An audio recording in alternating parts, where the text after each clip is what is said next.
Muy bien, buenas noches, bienvenidos. Muy bien, no sé si alguien tenga algunas palabras por esta situación de la universidad. Damos el espacio.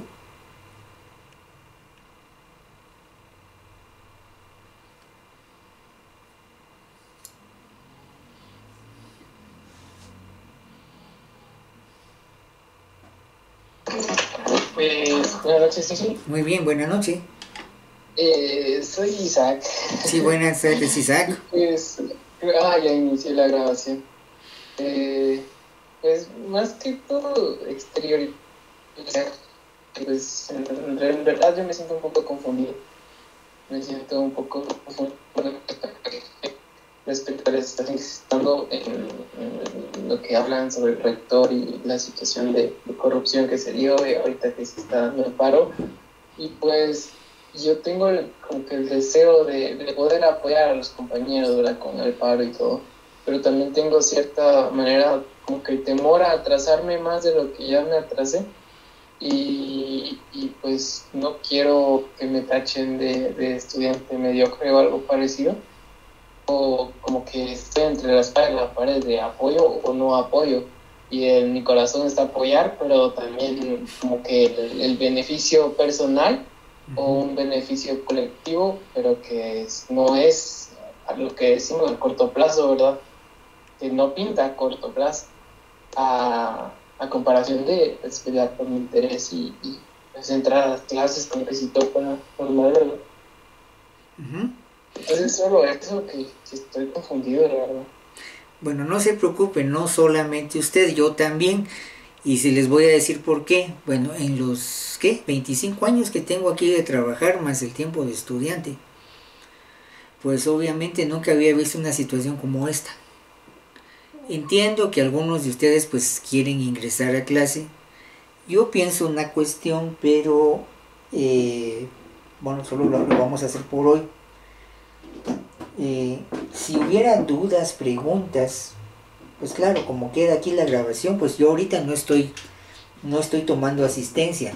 Ni, obviamente la idea es que tampoco cuestiones de evaluación por lo mismo, pero digamos, incluso hasta como que hay hasta cierto punto cierto temor a estar hablando y participando. Si hubieran preguntas, por favor, pueden escribir a mi correo. Si no quieren que esto quede ahí en la grabación.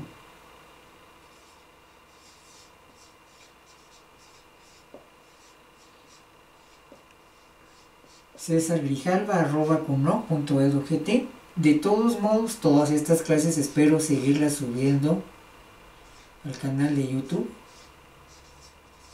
Me buscan por mi nombre, por favor, para los que no me conocen. César Grijalva.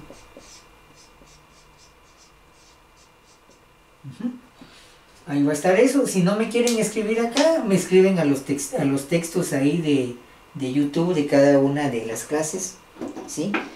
Mire, pros y contras, digamos, como cualquier situación, pues sí es cierto, digamos, hay un motivo poderoso con esto.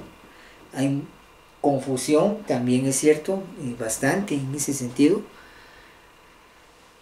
Por otro lado, hasta dónde conviene y no hacer una huelga, pues miren, el problema es cuando se haga lo que se haga por otro lado, pues tratan de buscar que eso no está bien, pues el hecho de a veces de hacer huelga, no están haciendo nada, quitemos presupuesto. Están haciendo, pero lo están haciendo mal. Se está haciendo mal, pero de todos modos no hay financiamiento. Bueno, es otra cosa. Entonces sí es una situación confusa. Bueno, no voy a entrar más en detalle con esto porque esto da para mucho y se genera controversia y eso lleva a malentendido y esa es la cuestión. Bueno, sale por esto, hablando de la clase, hablando de los temas de hidrología. Bueno, se supone que usted ya maneja los temas de hidráulica. Los que estuvieron ahí en clase con sus servidores el semestre pasado, pues hablamos de sistemas confinados a presión manométrica, presión más que atmosférica, como líneas de impulsión de bombeo, como líneas de abastecimiento de agua por gravedad, pero también también se habló, digamos, de los sistemas de canales, ¿sí? Y por ejemplo, ahí en sistema de canales hablábamos de la ecuación de Chesi y en especial de la ecuación de Manning, ¿sí? En todo esto está el teorema de Bernoulli, donde hablábamos del principio como una particularidad del principio de conservación de energía. En Bernoulli manteníamos una energía constante en todos los puntos que nos llevaba a hacer la nivelación con manguera. ¿Se recuerdan? Hasta hubo un examen de eso, una demostración ahí, la teoría, y hacer unos videos demostrando eso. Aparte de un examen fue eso. Aparentemente muy sencillo, sí, pero la cosa es que se entiende el concepto, ¿verdad? Lo mismo el principio del sifón, ¿sí? Ahí funcionó lo de Bernoulli. Bernoulli se recuerda que tengo 3 tipos de energía particulares. Por eso es una particularización del principio de la conservación de la energía. En Bernoulli lo que se busca que es constante la energía de presión, energía de velocidad y energía de posición. Energía de presión, energía de velocidad, entiéndase energía cinética, y energía de posición, energía potencial, cota de altura, por ejemplo, ¿sí? Entonces resulta que ahora esto pues nos va a servir en un curso como hidrología, porque uniendo hidráulica más hidrología, el tema va a ser ahí, por ejemplo, redes de abastecimiento de agua, líneas de bombeo, como también drenaje de agua servida, agua negra, y el drenaje blanco, o digamos drenaje de tormenta. No, tal vez no es blanco, solo es drenaje de tormenta. Es que el drenaje, digamos, negro, también se le puede hacer drenaje gris dependiendo la etapa de descomposición de la materia orgánica. Por eso, ¿sí? Drenaje negro por la coloración oscura. La principal característica, el mal olor. Tengo un proceso de oxigenación donde se está descomponiendo la materia orgánica, en pocas palabras, apesta, ¿sí? Huele mal, ¿sí? Pero entonces, aunado a eso, digamos, hidrología, lo que nos hace falta aquí es un poco la cuestión de la atmósfera, ¿sí? Cómo incluye, cómo funciona en eso el ciclo del agua, la lluvia, la precipitación, el tipo de suelo, hablar un poco de cuenca hidrográfica, donde se junta el agua en el punto bajo, ¿sí? Corrimiento de esa escorrentía o agua superficial, el agua que corre sobre la calle después de una lluvia o en el momento de una lluvia, por ejemplo, ¿sí? Hablar un poquito de viento, velocidad y dirección de viento, muy importante para el diseño de estructura metálica, ¿sí? Recuerden una parodia que hacíamos hace un tiempo, los que han estado en otros cursos con su servidor. Por ejemplo, si se recuerdan del típico cuento de los 3 cerditos, ¿sí? La versión de Disney, por ejemplo, de los años 40, 50, ese Disney clásico, no el Disney de ahora, que es otra cosa, ¿sí? El Disney clásico. Salen ahí 3 cerditos, 3 chanchos, 3 cochinitos, ¿ah? Uno, digamos, lo presenta ahí que sale tocando la flauta, otro está tocando el violín, y el otro toca el piano, que es el más serio de todos. Bueno, los primeros solo quieren tocar sus instrumentos, uno por tiempo y por pereza, si quiere, hace una casa de paja.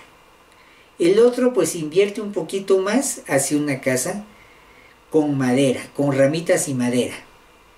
Y el último, los otros 2 se van a burlar de él por todo el esfuerzo que está haciendo una casa de mampostería, de ladrillo, ¿sí?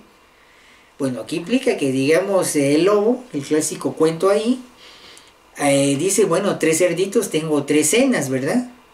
Bueno, vamos con el primero.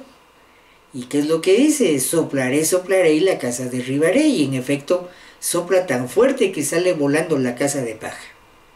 Bueno, como cosa rara, el cerdo este está en buena forma física, se va a la casa de su hermano, que es la casa de madera, la que le queda más cerca.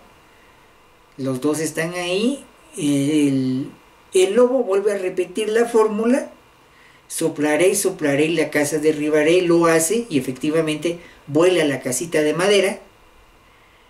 Se van corriendo estos con su hermano, que hizo la casa de mampostería, y el lobo vuelve a repetir la fórmula, sopla, pero no pasa nada. Ahora, viéndolo desde el punto de ingeniería, obviamente el lobo no sabía nada de diseño estructural. ¿Y por qué? Porque él, si hubiera sabido de estructuras y de materiales, sabría que la estructura liviana como la paja y la madera, la carga crítica es el viento. Por eso, con soplar y soplar pudo botar esas casas. Mientras que en mampostería el viento no es tan crítico como el sismo. Lo que el lobo debió haber hecho ahí es generar un temblor de tierra para partir la casa de mampostería. Ahí sí. ¿Sí? Ahí sí.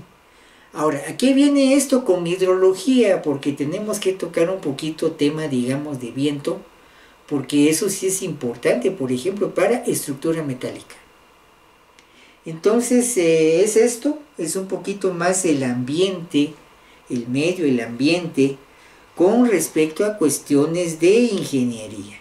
Bueno, por favor, insisto, la clase es de todos. Si alguien se siente en libertad de hacer preguntas, comentarios en lo que vamos avanzando en la exposición, con mucho gusto.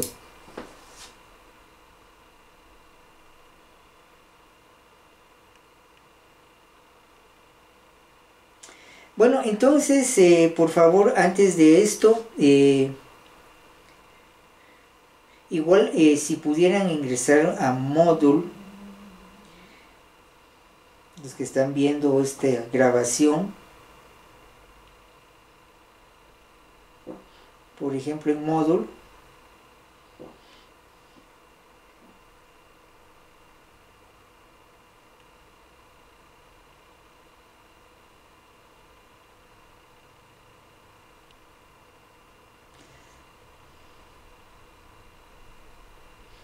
bueno, por molestar a todos les puse lunas ahora.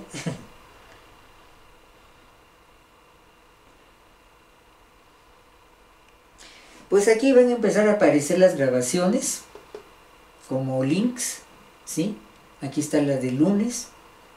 Aquí pues por cuestión, digamos, legal, pues aquí está el programa del curso. Ese también lo encuentra en la página de ingeniería.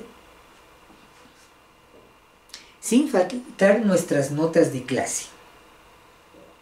El libreto de clase. ¿No se puede matricular uno al Moodle?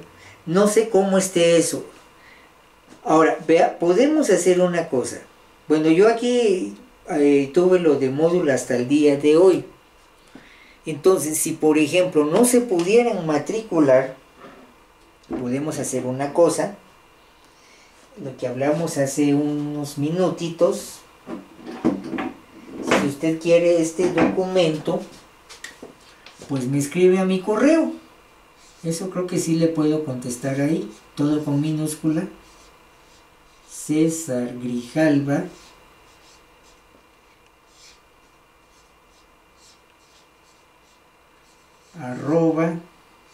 @cunoc.edu.gt. ¿Sí? Si no pudieran matricularse a Moodle, pues me escriben ahí, por favor. Lo que estoy ofreciendo ahí es otra alternativa si hubiera problema.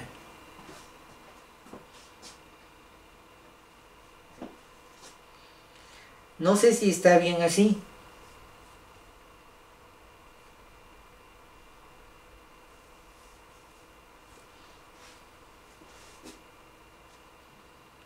Entonces se recuerdan, si no se pueden matricular a Moodle, me escriben a mi correo y puedo enviarles esto de vuelta.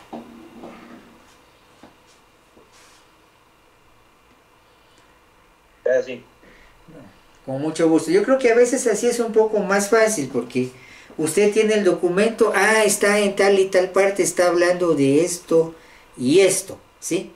A que yo tengo que copiarlo todo y no está muy claro, a veces la cámara tiene un poco de reflejo o aquí o allá, o a veces se entrecorta la señal por el internet. Esa es la idea, digamos, de hacer una doble grabación, de grabar esto en una cámara aparte y subir esto a YouTube, por ejemplo. Ahí pues obviamente no hay cortes por cuestión de que se cayó la señal del internet, ¿sí? Muy bien, entonces aquí tengo bueno, es un documentito, no he visto, no creo que pase de 100 páginas, 78 páginas, es un libreto relativamente pequeño.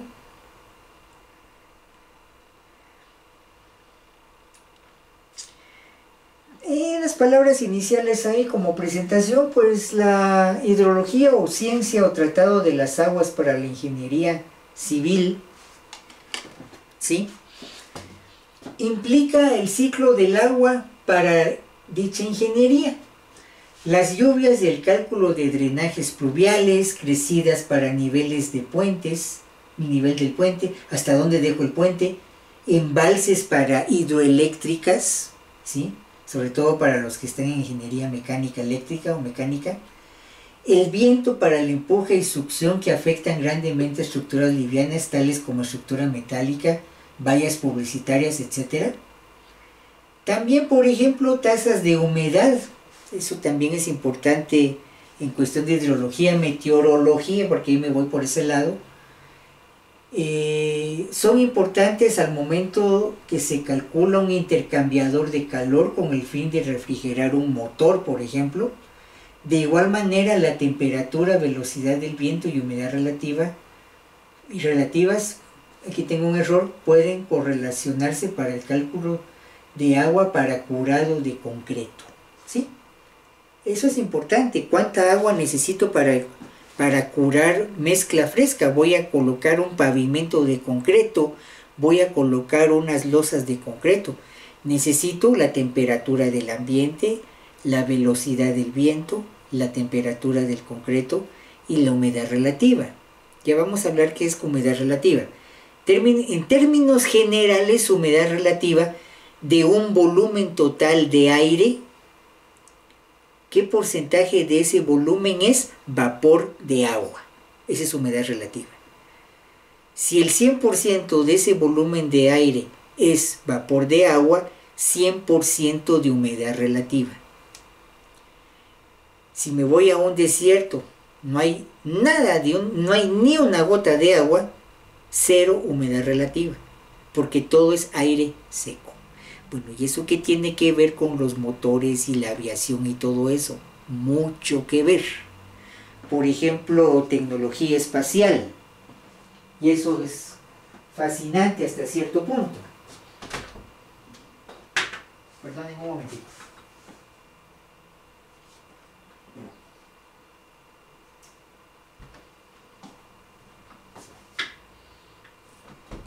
Mientras mayor porcentaje de humedad relativa, mayor cantidad de vapor de agua en el aire,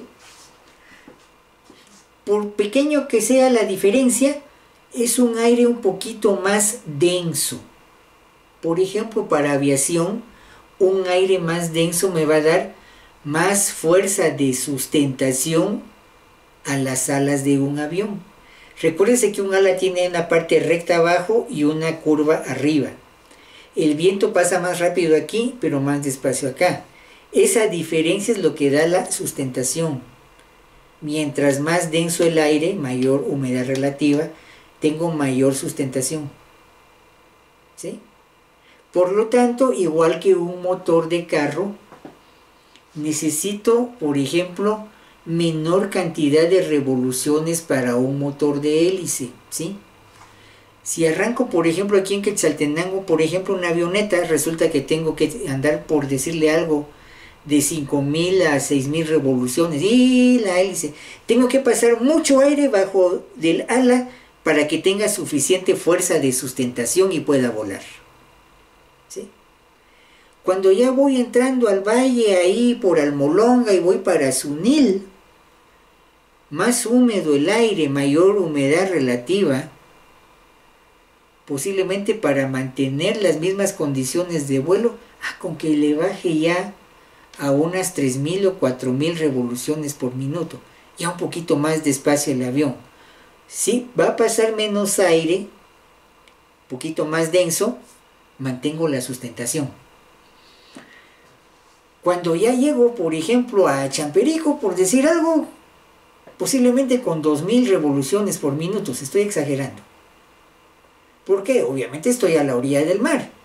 Esa es la importancia para el caso de vuelo de esta situación atmosférica, parte de lo que toca hidrología. ¿Sí? ¿Qué otra cosa? Por ejemplo, lo que es la refrigeración de motores. Bueno, usted no va para ingeniería mecánica, pero por ejemplo,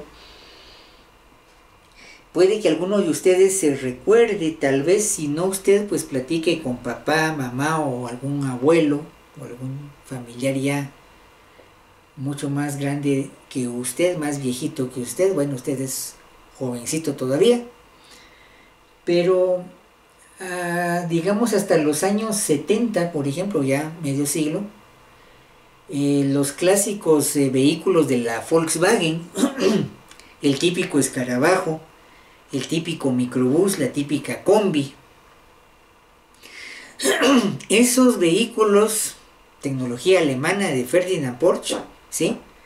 Esos motores eran enfriados, refrigerados por aire, no por agua. No tenían radiador con agua, no, eran refrigerados por aire, ¿sí? Y ahí había una línea interesante de la Volkswagen que eran los Safari, el Volkswagen Safari, que era un Volkswagen que traía lona, un poco, algo cuadrado el vehículo. Pues a mí no me gustaba mucho, era un poco feo, creo que hasta se le podía poner hacia abajo los cristales del parabrisas, ¿eh? Se podía bajar eso, sí, no se podía quitar la lona, ¿sí? Era más como quien dice un vehículo como de playa, por ejemplo, ¿sí? Un vehículo informal, un vehículo convertible, un vehículo para sol, si usted quería ver.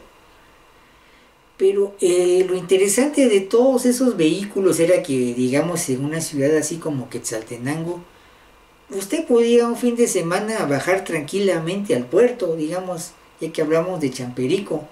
Usted podía bajar a Champerico con ese su carrito.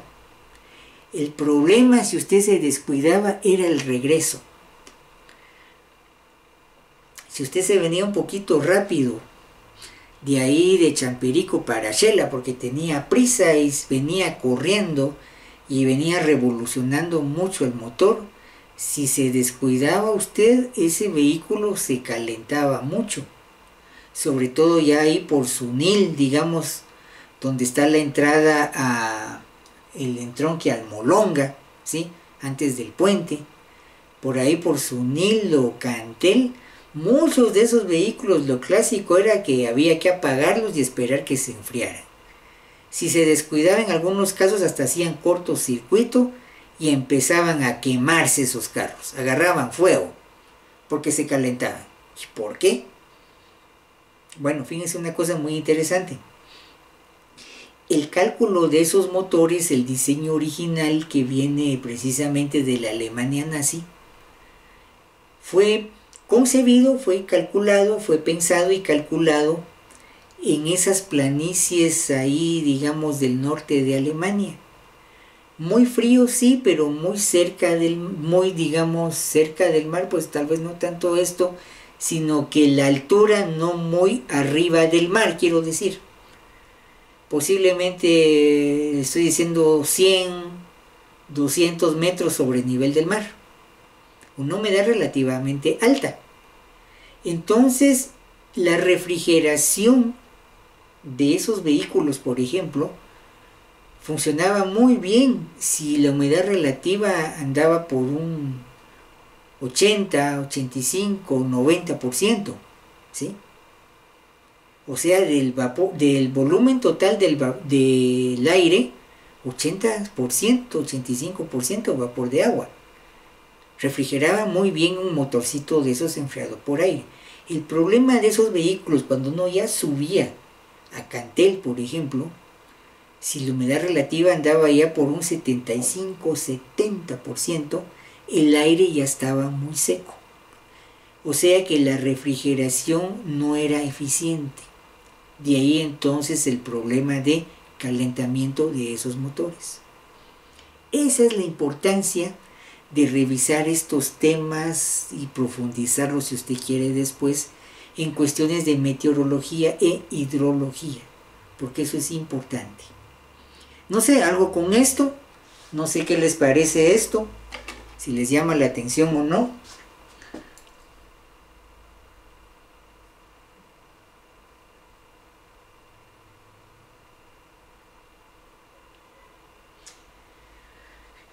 Muy bien, entonces las aplicaciones de todo esto, vamos a ver el tiempo, las aplicaciones parecen no tener fin.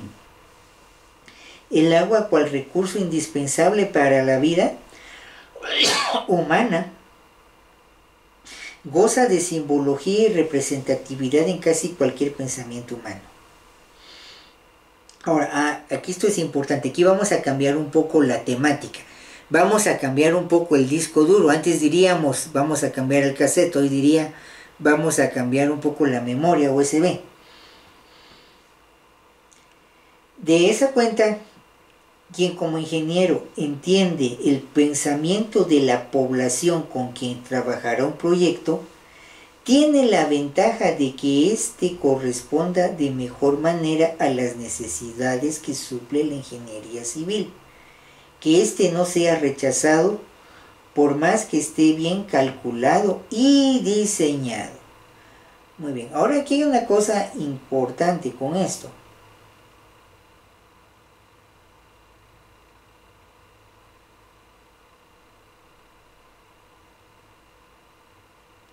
Fíjense que, bueno, pareciera que fuera una pérdida de tiempo, pero si quieren esto podemos irnos un poquito rápido con esto último.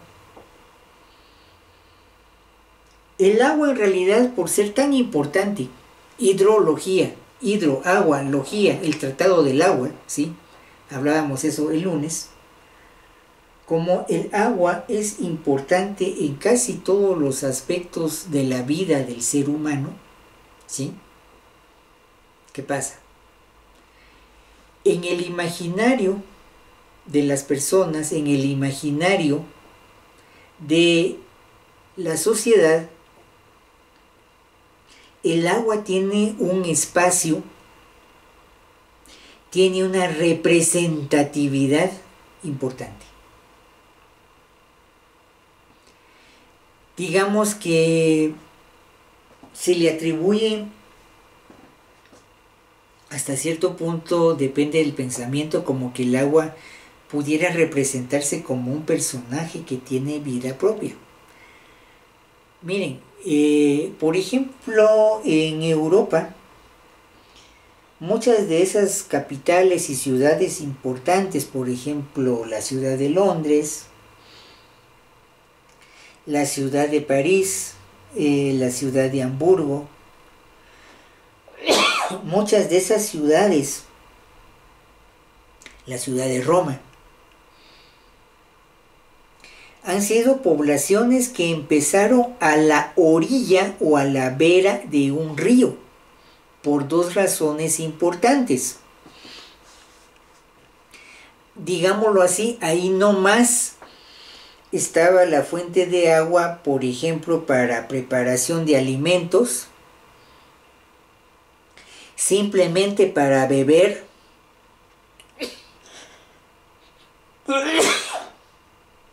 o para algunas cosas de higiene,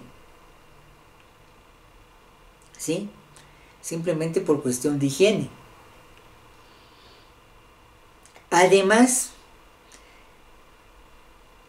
el río funcionaba también como una vía de transporte. Comercio por medio del río, ¿sí? Ahora, veamos que, por ejemplo, desde esa perspectiva, pues sí, se generaron un montón de situaciones a nivel social alrededor de las fuentes de agua. Por ejemplo, aquí en Guatemala, hoy día que digamos hace unos meses, no más de un mes, salió ese problema, por ejemplo, en Ixihuán, ¿sí? Lamentable que hubo ahí hasta estado de sitio y toda esa situación. Antiguamente el problema entre Ixihuán y San José Ojetenán se le atribuía, por ejemplo, a lo que era fuentes de agua, ¿sí? Lo mismo, por ejemplo, en Nahualá. La pelea por fuentes de agua hacía que no se definiera, por ejemplo, límites entre municipios. Bueno, el problema es que hoy día no es tanto eso, es más cuestión de territorio de narcotráfico, perdón que lo diga así. Pero vamos pues de que la importancia que eso tiene y las construcciones imaginarias que se hacen sobre eso. Vean que, por ejemplo, los ríos, por ejemplo, el río La Pasión, digamos, al sur del Petén, entre el Petén y las Verapaces. Por ejemplo, ahí todavía hay muchos vestigios mayas, ruinas mayas que no se han descubierto a totalidad. Y se piensa que por ahí se dio una gran guerra, digamos, entre ciudades-estado, precisamente por el control del río. Hoy le llamamos el río La Pasión, ¿verdad? Pero esa era como quien dice una carretera de primer orden que conectaba muchas ciudades-estado. Quien controlara el río controlaba toda la confederación de ciudades-estado, ¿sí? Pero paradójicamente, desde otra perspectiva, hablando de un ambiente de selva tropical, pues obviamente ahí hay muchas serpientes, ¿sí? Entre la fauna, por ejemplo, tenemos una gran variedad de serpientes. Al ver cómo va el río haciendo sus curvas o sus meandros, ¿sí? El río es como una serpiente. El dios serpiente, el dios del agua. Pero fíjense una cosa, también la serpiente me recuerda la forma de una tormenta eléctrica, de un rayo. Entonces la serpiente representa tanto la tormenta eléctrica como la fuente de agua que es el río.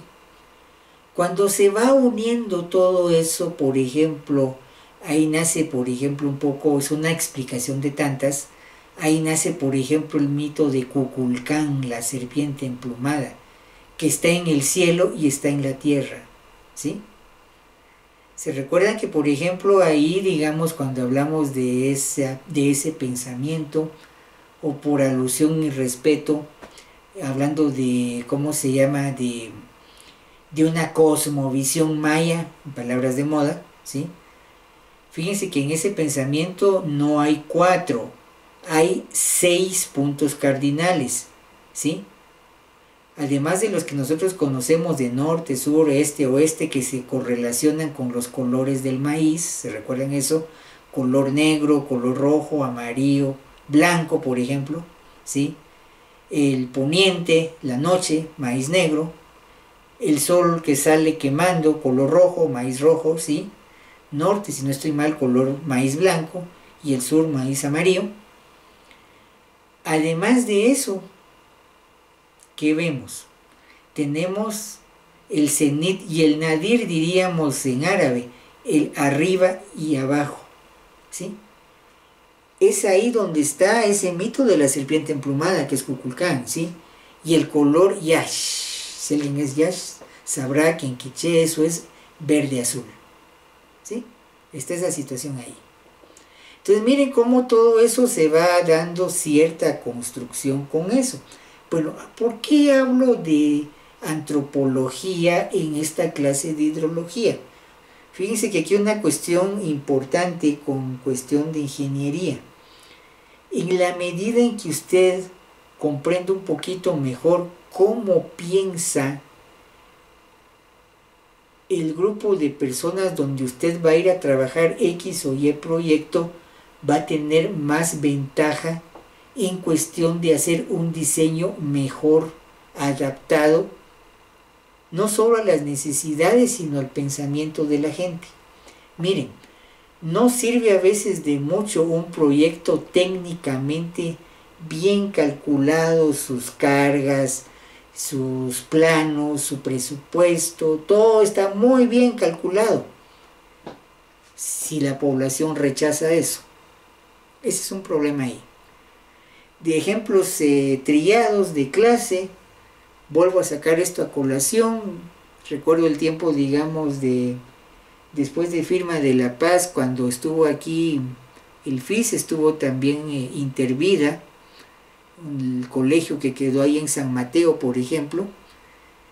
Viene en su momento un proyecto de nutrición que la mejor fuente desde el punto de vista de nutrición, técnica y todo lo que quieran, para corregir ese problema nutricional de esa población de la Boca Costa de San Marcos era por medio de comer, por medio de ingesta de carne de conejo.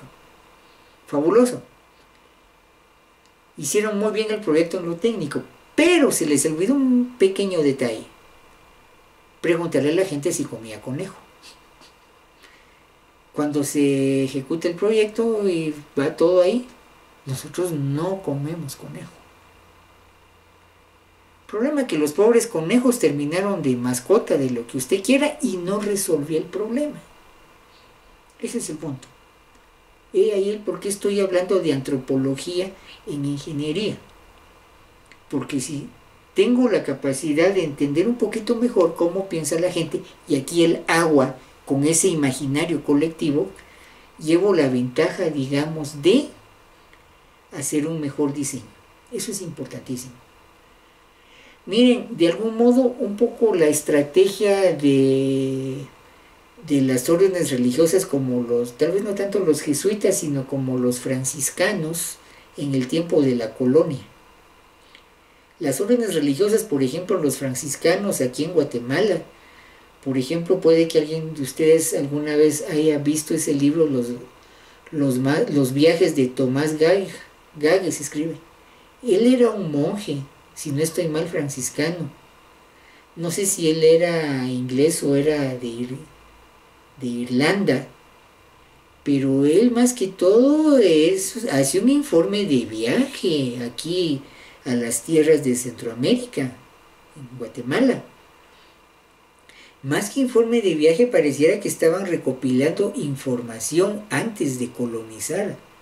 Por ejemplo, mucho de la antropología británica, por ejemplo, era eso.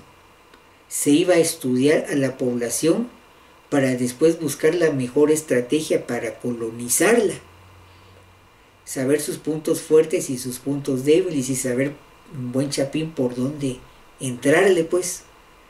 Claro, aquí con esto no vamos a colonizar, que quede claro, pero la idea es hacer mejores proyectos, mejores trabajos de ingeniería en la medida en que uno tenga la capacidad de ponerse en los zapatos de la otra persona. Esa es la cuestión ahí. Esa es la cuestión de hablar un poco del contexto para esa temática. No sé, algo con esto. ¿Qué piensan de esto? Si quisieran hacerlo, por supuesto.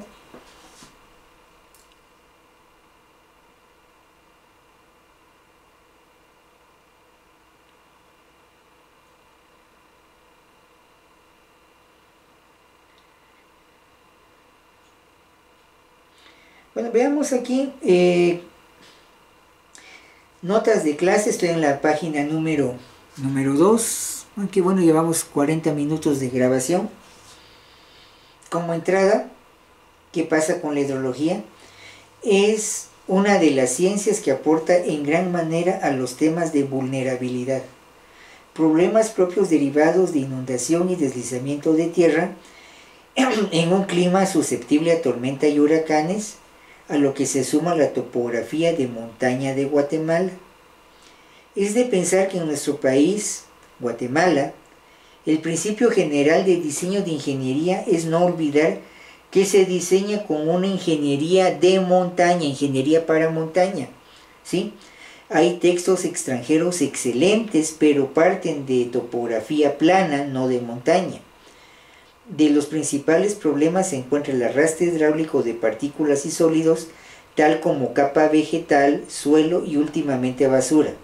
Este último aspecto es parte importante de la vulnerabilidad y sociedad. Vulnerabilidad como una construcción social. Por ejemplo, terrenos y áreas de barrancos y laderas naturales que van quedando dentro de la ciudad son invadidos y se construye y consolidan viviendas sin autorización municipal, sin o pocos servicios, entiéndase agua, drenaje. Cada invierno es un drama de inundación y vulnerabilidad.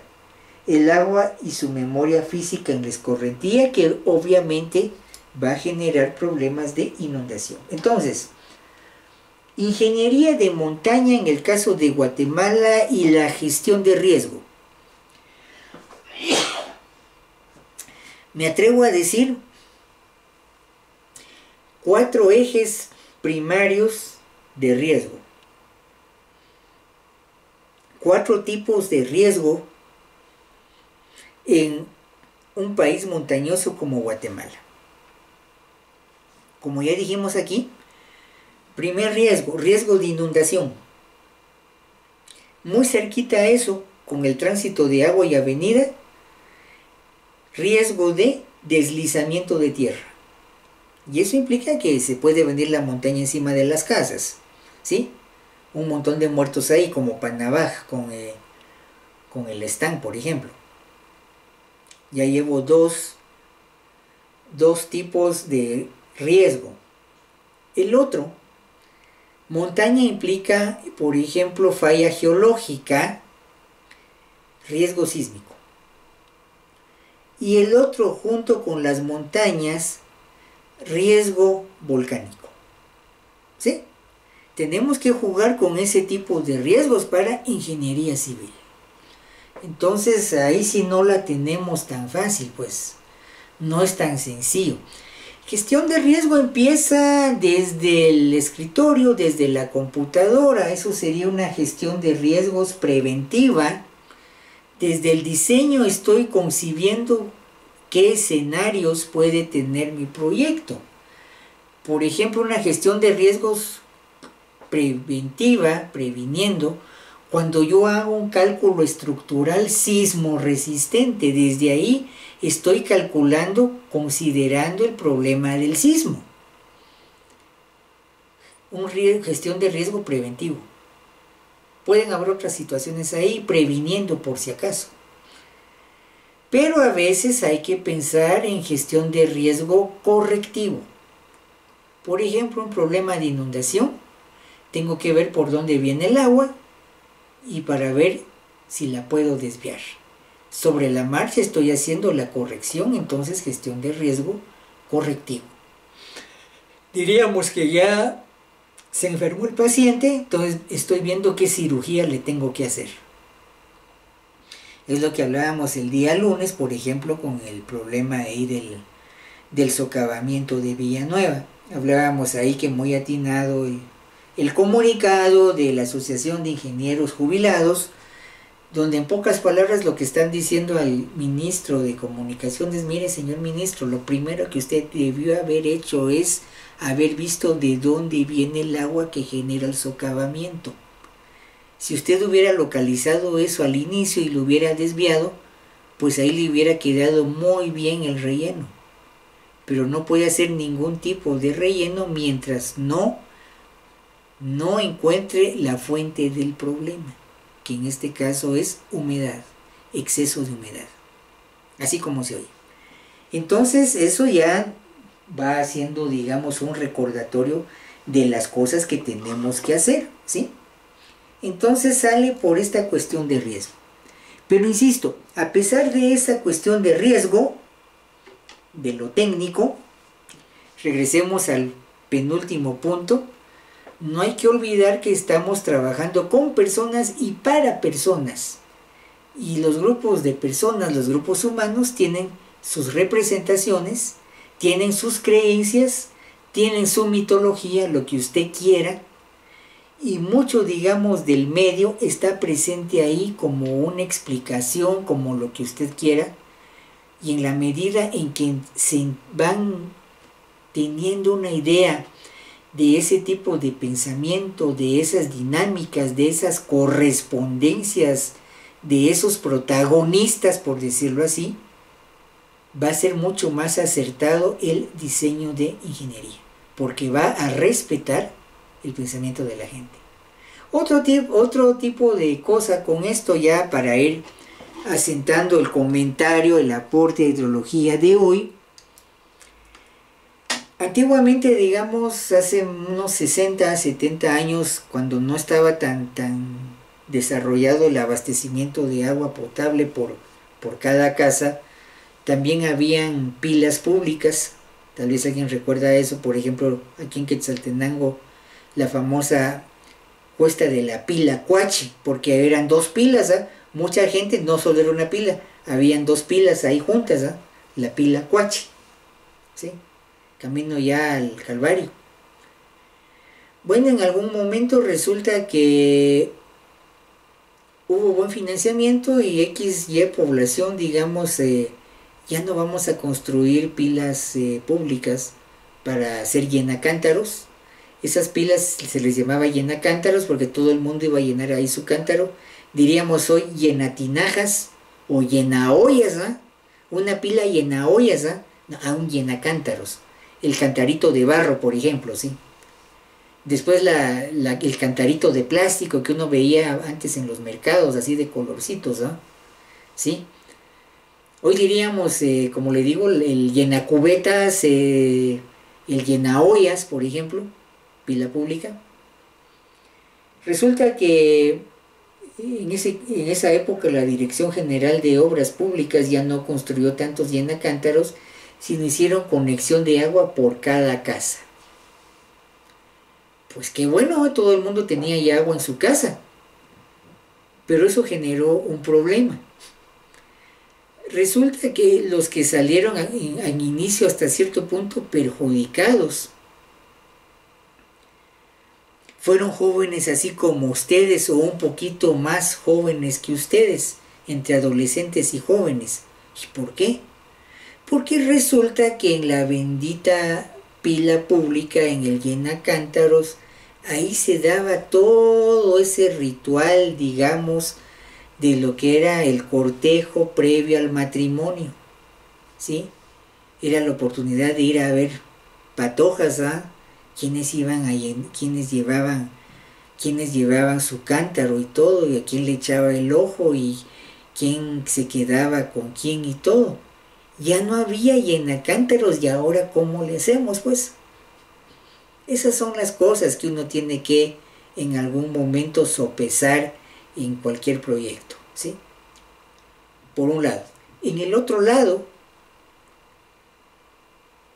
las personas tienen una imaginación que no tiene límite. Uno ve aspectos de ingeniería, la población ve otra situación. Por ejemplo, esto podemos irlo dejando para una próxima reunión.